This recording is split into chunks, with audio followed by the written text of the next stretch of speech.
National champions from 29 different countries have gathered to battle it out for the 2022 World Singles Champion of Champions title. This year the event has been held here at the Naenae Bowling Club in Wellington, New Zealand. Naenae boasts 3 beautiful Maniatoto greens and 1 covered artificial, which means that play can happen here in rain, hail or shine. Naenae also plays host to world-class hospitality facilities, and this ensures that not only do players enjoy their bowling here, but are also well fed and watered whilst doing so. Hi, I'm Alex Reid, and here we are undercover at the Naenae Bowling Club, the hosts for the 2022 World Champion of Champions singles. This week we've got 46 different athletes competing, and each of them is a national singles champion. For some of them, like the Kiwis, Taylor Bruce and Kelvin Scott, that means they've won an open singles championship, whereas others have had to win their club, regional and then progress to the national event to be here today. As I said before, the event goes for the week. The first 5 days are section play and then 2 days of post-section, and every game takes place over 2 sets of 9 ends with a 3-in tie break if required. We have an incredible 29 countries from all over the globe, with athletes playing their bowls everywhere from Botswana to Norfolk Island. The men will be playing in 2 sections, Section A and Section B, whereas the women participate in 1 section. And now we'll have a look at results for today. And here we are at the end of day 3, and I no longer have Brett O'Reilly sitting to my left. I've got David Allen. Welcome, David. Thank you, Alex. It's great to be here. I'm really enjoying all of this. It's fantastic. Yeah, it's great to have you, and I understand you've been to a few of these events before, David. So before we get into the results, I just wanted to pick your brain. How does this rate for you? Well, it's absolutely fantastic. I mean, today we've had every season, and we've had Arctic conditions. I mean, we've almost, been blown off our feet and, and rained out, and yet, Bowls New Zealand, who are running this event for World Bowls, just upped and took it all inside, and, no time lost. Everyone's home. It's still daylight, where I've been at these things where they go until 2 in the morning. So, it's just fantastic, and the people of New Zealand and, of course, Wellington and Naenae should be very proud, very proud of this complex. It's world class without any question. Yeah, it was certainly, I know as part of the organising team, it takes a lot of weight off your shoulders when you know that if it rains outside and it's good weather for ducks, you can take people inside and still get bowls played. And the indoor stadium is such a good stadium too. Yeah. Sometimes these are a bit hit and miss on how good the playing surface is, but this one's absolutely sensational. And I mean, the greens outside are very good. It's just Mother Nature bared her fangs today. But at the end of the day, we've got all the sections in line, and it's heading into the sharper end of the tournament. And what a tournament it's been. Absolutely. It's been fantastic. That's a great segue, David. So I think now we'll just check out the results from men's section A, and we must be up to round 7 now, I think.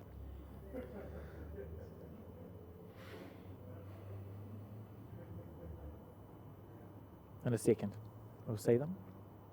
There we are. So men's section A. So as we said, we have got most sort of 2/3 of the day done outside, and then a little bit inside. So in round 7, we had some pretty good games go on there for the New Zealanders. You'll note that Kelvin Scott had a couple of good wins in his games. Well, he's a very good player. And, he's been flying under the radar. He's no one's taken much notice of him, but he might just up there on Friday and pinch the trophy on all of us. But I noticed there were 2 terrific results. Trevor Gow from Norfolk Island, who happens to double as he's the club president of Norfolk Island. He beat Sam Tolchard, who is England's #1 international player. And the other one there is Lowe from Singapore beating Gordon White from Scotland.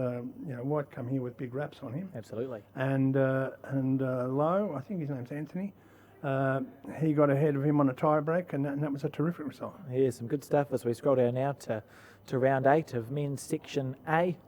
We've got that 1 default floating through that section, and sort of all in straight sets, barring that 1 tie break we saw between Zambia and Samoa. I think the Samoan will be pretty pleased with that. Some big scores there, 17 in one and 11 in the other. Yeah,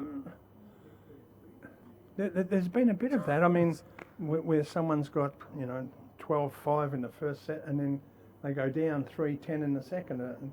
And in a lot of cases, well, I've seen a few cases where the person who scored the most shots hasn't won. And there's a couple of them there. Yeah, one of those quirks of the set system as we move on now to round 9, and we're going to start round 9 with a couple of highlights from the New Zealand versus Samoa game, so the fans of those two can just check it out. As we saw Kelvin on the indoors this one, where we'd moved inside by now. We see Kelvin had the white bowls. He's had them for a while, David. They're known by most Kiwis. They usually end up near the jack. He uses them very well, and I tell you what, the guy from Samoa is not a bad player either. He wears some zany gear. I don't know whether you've noticed it, but big, thick headbands and all that sort of stuff. He's quite an audio-visual. Yeah, and he takes his Samoan flag with him everywhere he goes as well, David, which I've enjoyed seeing. So we see one of Kelvin's bowls. He's always sort of close, you know, he's always there or thereabouts, which I suppose is how he became our national champion. And a couple of other results here. We saw Sam Tolchard bounce back from that loss you mentioned earlier, David. Yeah, and he beat Mr. Lowe from Singapore, 14-5, 11-3. That's a strong win. Yeah, it's how you want to bounce back after a loss that he would have found disappointing. Well, sometimes when those guys lose, the person they play next pays for it. Yeah, you feel bad for them, don't you? Yeah. As we move on now to the standings, just so we can see how things are sitting in that A section, remembering the top 3 players will progress to a form of post section. And, you know, you see Scott, he's undefeated, 6 wins, plus 103 shots. Tolchard, 5 wins, plus 101. I mean, those two guys. I mean, Trevor Gow there, he's fought hard. He's in the top 3 right now. I'm not sure what his run home is like. But he is a very good player. White from Scotland. Gary McCloy, he's a Commonwealth Games gold medalist. I think did he start off with 2 losses for this Yes. event? So he'll be pleased with how he's bounced back there, I think. Yeah, look, it's all quality, Alex. It's quality all the way. Absolutely, and I suppose at the end of the day, these are all national champions. And, of course they are. There's no easy games here. Yeah, it's one of the features for me is seeing the nations that I suppose are sort of the supposed smaller nations, and you get the ones who've been here a few times. There's an interesting thing about the World Champion of Champions, and that is you don't get selected by your national selectors. You earn your way into the field. So you don't have to curry favour with the selectors or anything. So the opportunity for the ultimate sporting fairy tale exists here. Absolutely. Where you win your club and then your zone and blah, blah, blah, and you get into the world and you win a world title. Yep, and you become a national champion. And that gets you immortality. Yeah. Immortality. And some pretty cool trophies as we move on to men's section B. Now, before we start with this, we've got a couple of highlights from the game that was nearly the upset of the tournament for me, Australia versus Hungary. We'll just sit back and watch that. Only a couple of ends before weather paid the price, and that's Lee's bowls there. Well, Schreiner has been playing, you know, imperiously this week, and he's a defending champion. Zoltan Pavelka from, he's a farmer from Budapest. I remember when he first came on the scene, he was really raw. But you know, that was about 5 years ago. Of course, we've had 2 years of no play with the pandemic. But he's had a couple of wins this week. And beginning to get some wins. Absolutely. He nearly had one. I had to go to pick up some people on a van, David, and it was with great reticence because I watched the first end of the tie-break and Lee dropped one, and I watched the second end and he dropped another one. So I left and he was 2 down on the final end of the tie-break, but managed to salvage that one from the jaws of despair a little bit. Yes. Well, I'll tell you what, Zoltan, his last bowl was to try and clip one of Lee's bowls out, and I think he missed by the... just slid by the narrowest of things. But I mean, he certainly gave the champ a fright, and these things can happen. Exciting times at Naenae as we move down to round 8 now. And before we read out the results of that, we've got some highlights there from Namibia and Israel, which was a great game. Yeah, well, Axel Krahenbuhl, he's a very, very good player. And yes. He's a very, very funny guy too. Yeah, there's been that strong contingent from Namibia at this event, David. Yeah. Well, Diana Viljon, she's been the best Namibian lady player for quite a while. And Axel, I think this may be Axel's first singles for Namibia, but he has played in pairs and things like that over the last few years. And he's playing with the bowls that aren't blue. I don't know what colour I would call those. Speckled bowls? Yeah. They were in fashion a few years ago. They've kind of died off a bit. Yeah, as we see some good bowls from both there, and that did go to a tie-break. The Israeli, it's been great to have him along. He's very enthusiastic, him and his wife He is. have visited. Yes, I mean, most of the Israeli players, they come along with plenty of dynamism. Yeah, it's great. Enjoy seeing it. Look at this bowl here. Anyone be pleased with that? Sure. So we did see that game go to a tiebreak 4-2 to the Namibian in the end. And also in that There's an round. interesting score in round 8, Alex, was Zoltan Pavelka, after his wonderful performance of giving Lee a fright. Yes. His next set, he went down 16-0. I think he was still... Maybe the adrenaline rush Yeah, there. he's probably still dreaming a bit there. As we move down to round 9 now, and before we read out that, we've just got some highlights. So we've spoken about Lee Schreiner being the defending champion, and he looked like one as he played Sweden with the highlights we're about to see. Just incredibly consistent as Lee once he gets his first bowl there. But I have to say, Ole Bachran, he played extremely well too. You know, the interesting thing with, I call them the minnow nations, is because a lot of them don't have full-size greens. But as the week goes on, they get better. But by that time, they've lost enough games to not figure. Yeah. You know, it's a shame there isn't a lead-up game or tournament in the previous week where they could actually... But they get better as the week goes on. Yeah, I think it can only be good for the sport, really, if you get your sort of 30 or so national champions together.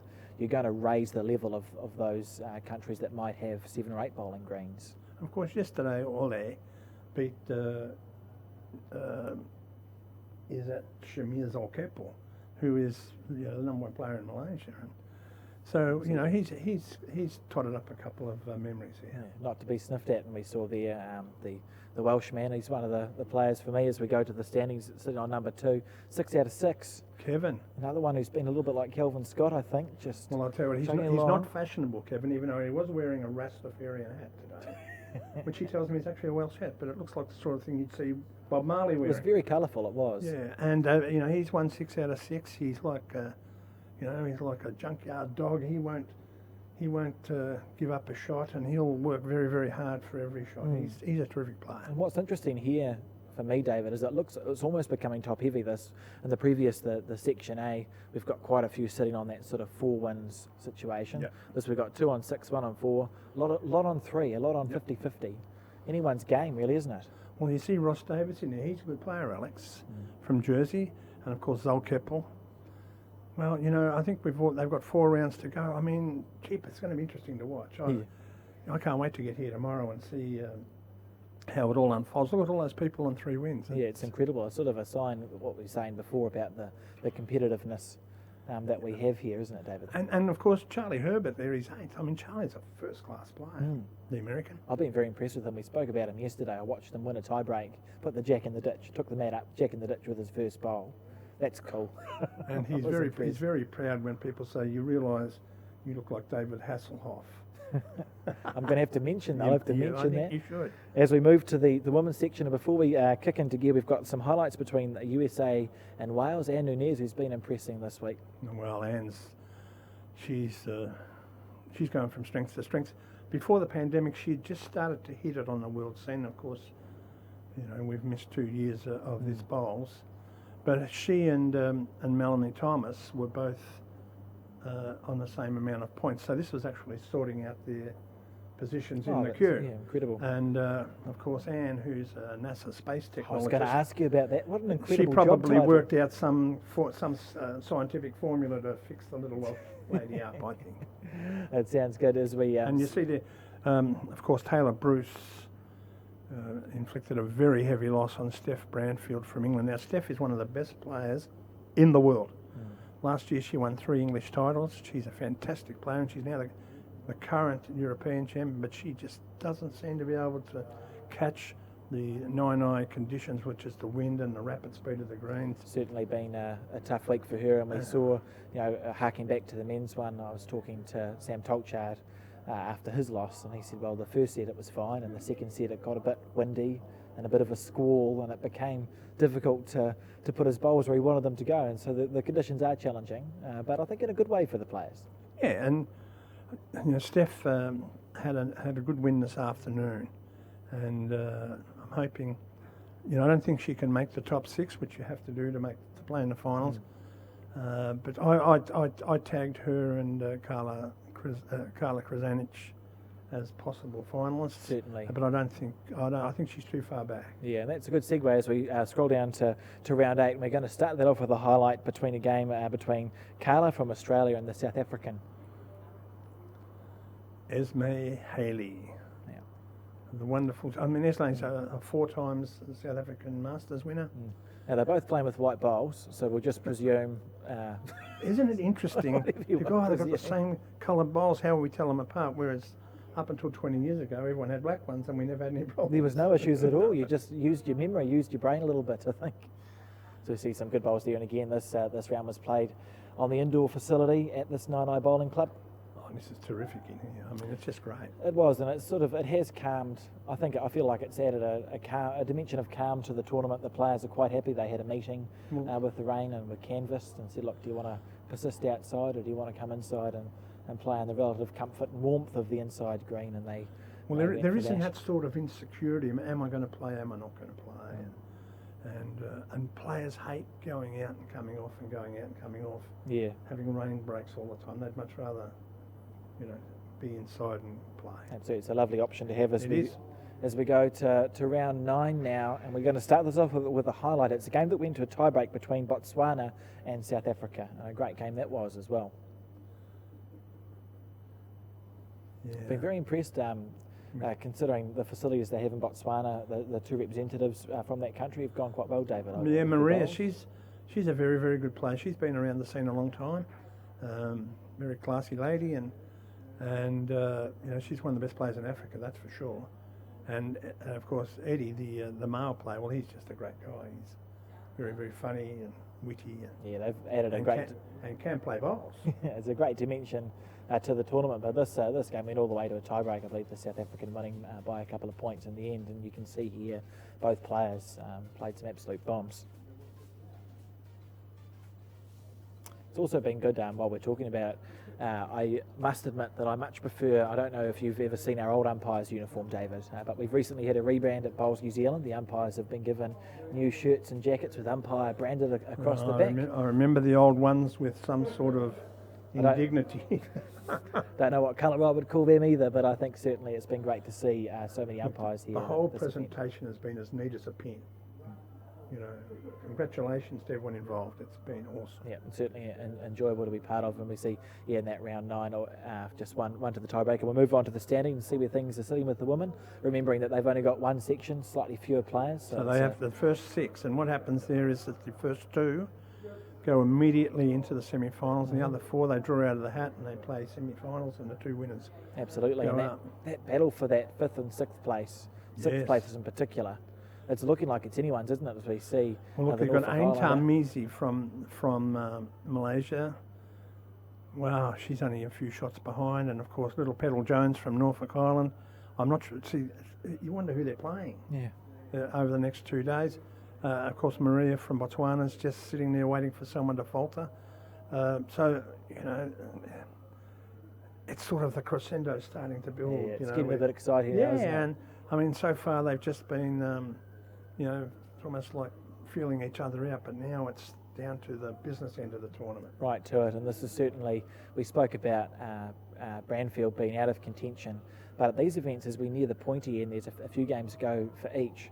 The pressure is huge on the players that have a chance at getting into that top 6 when they play players who can't, because the pressure's not on them. So I see Steph Branfield there.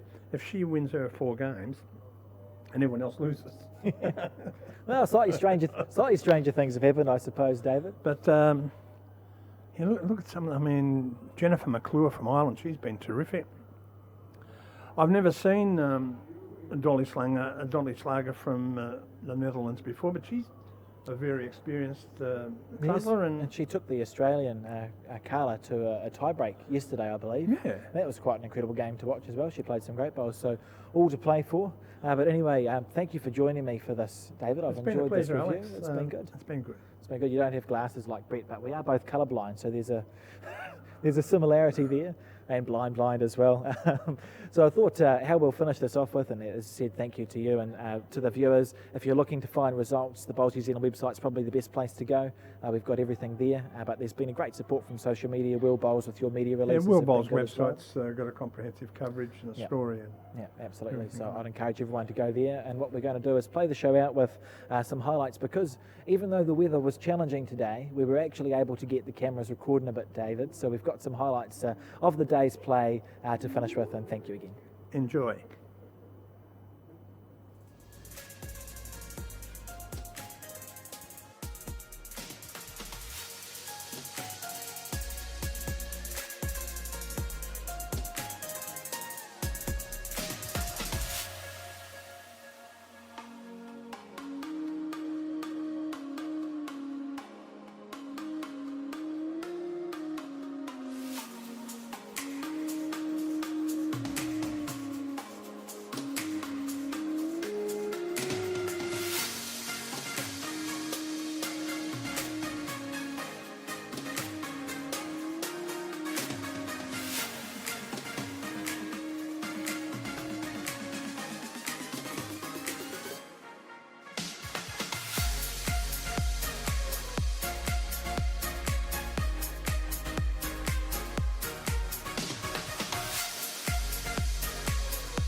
Sometimes there's no one else who loves me like you used to.